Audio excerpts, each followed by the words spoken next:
Depois. Havia uma capela na costa de Rávica Oeste, ao sul de Usquervo, na costa do Mar Real. Era um lugar quieto, onde as ondas quase alcançavam a porta. As paredes caiadas eram carregadas de conchas, e o domo que flutuava acima do altar parecia mais com o azul profundo do mar do que com o céu. Não houve nenhum noivado grandioso, contrato ou falso resgate. A garota e o garoto não tinham famílias para cuidar de cada detalhe, para desfilá-los por alguma cidade próxima ou honrá-los com banquetes. A noiva não vestia um kokoshnik, um vestido de ouro. Suas únicas testemunhas eram uma gata laranja escondida entre os bancos e uma criança, agora sem mãe também, que carregava uma espada de madeira. Ele precisou ficar em pé em uma cadeira para segurar as coroas de madeira flutuante acima de suas cabeças enquanto as bênçãos eram ditas. Os nomes que eles deram eram falsos, embora os votos fossem verdadeiros. Ainda havia guerras, ainda havia órfãos, mas a construção que ascendeu sobre as ruínas do que tinha sido Keranzi não era nem um pouco parecida com o que havia antes. Não era a casa de um duque, cheia de coisas que não podiam ser tocadas. Era um lugar para crianças. O piano na sala de música foi deixado descoberto. A porta da despensa nunca era trancada. Uma lanterna estava sempre acesa nos dormitórios para afastar a escuridão. Os funcionários não aprovavam. Os alunos eram agitados demais. Dinheiro demais era gasto em açúcar para chá, carvão para o inverno, livros que não continham nada além de histórias de fadas. E por que cada criança precisaria de um par novo de patins? Jovens, ricos, possivelmente loucos. Essas eram as palavras sussurradas sobre o casal que chefiava o orfanato. Mas eles pagavam bem, e o garoto era tão charmoso que era difícil ficar irritado com ele por muito tempo, mesmo quando ele se recusava a usar a vara em algum pestinha que tinha espalhado lama pelo chão da entrada. Diziam que ele era um parente distante do duque, e embora tivesse razoáveis bons modos à mesa, se portava como um soldado. Ensinava os alunos a caçar e a preparar armadilhas, e sobre as novas formas de agricultura que o rei de Rávica gostava tanto. O duque em si tinha ido morar em sua casa de inverno em Usalta. Os últimos anos de guerra tinham sido difíceis para ele. A garota era diferente, pequena e estranha, com cabelo branco que ela deixava escorrer solto pelas costas como uma mulher solteira, aparentemente sem dar atenção aos olhares e sons de desaprovação dos professores e dos funcionários. Ela contava, para os alunos, histórias estranhas de navios voadores e castelos subterrâneos, de monstros que engoliam terra e pássaros que voavam com asas de fogo. Frequentemente, ela andava descalça pelos corredores e o cheiro de tinta fresca parecia nunca terminar, já que ela estava sempre começando algum projeto, desenhando um mapa em uma das paredes das salas de aula ou cobrindo o teto do dormitório das meninas com arco-íris. Não é uma artista muito boa, disse um dos professores em tom de escárnio.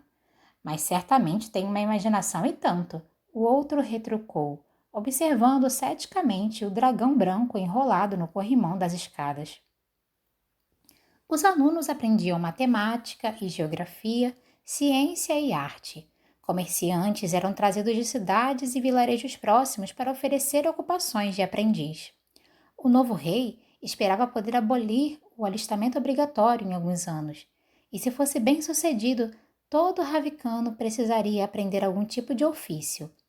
Quando as crianças eram testadas para identificar poderes Grisha, elas podiam escolher ir ou não para o pequeno palácio, e eram sempre bem-vindas se quisessem retornar a Keramzi. De noite, pedia-se a elas que mantivessem o jovem rei em suas preces, o Korol Resni, que manteria Rávica forte. Mesmo que o garoto e a garota não fossem exatamente nobres, eles certamente tinham amigos influentes. Presentes chegavam com frequência, às vezes marcados com o selo real, um conjunto de atlas para a biblioteca, cobertores grossos de lã, um novo trenó e um par de cavalos brancos para puxá-lo. Uma vez, um homem chegou com uma flotilha de barcos de brinquedo, que as crianças lançaram em um riacho em uma regata em miniatura. Os professores notaram que o desconhecido era jovem e charmoso, com cabelo dourado e olhos castanhos, mas tinha algo de errado nele. Ele ficava até tarde para jantar e nunca tirava suas luvas. Todo o inverno, durante o banquete de Sankt Nikolai, uma troika vinha pela estrada nevada e 3 grixas apareciam vestidos de peles e keftas de lã grossa, vermelha, roxa e azul. Seu trenó pesado e repleto de presentes, figos e damascos encharcados de mel, pilhas de balas de amêndoas, luvas de pele de marta e botas de couro tão suaves quanto manteiga. Eles ficavam até tarde, muito depois das crianças terem ido para a cama, conversando e rindo, contando histórias, comendo compotas de ameixa e assando salsichas de cordeiro no fogo. Naquele primeiro inverno, quando chegou a hora de seus amigos partirem, a garota se aventurou pela neve para se despedir, e a aero estonteante de cabelos negros deu a ela outro presente. Um kefta azul, disse a professora de matemática, balançando sua cabeça. E o que ela faria com isso? Talvez ela tivesse conhecido um grisha que morreu, respondeu o cozinheiro, observando as lágrimas que preencheram os olhos da garota. Eles não viram o bilhete que dizia: "Você sempre será uma de nós." Tanto o garoto quanto a garota conheciam a sensação de perda, e seu pesar nunca os abandonava completamente.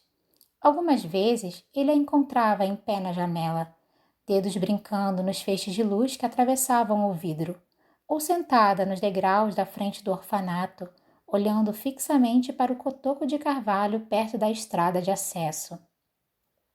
Então, ele se aproximava dela, puxava para perto, conduzindo-a para as margens do lago Trivka, onde insetos uniam e a grama crescia alta e doce, onde feridas antigas podiam ser esquecidas.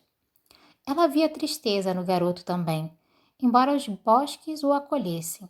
Ele estava separado deles agora, a conexão que sentia dentro dele eliminada quando deu sua vida por ela.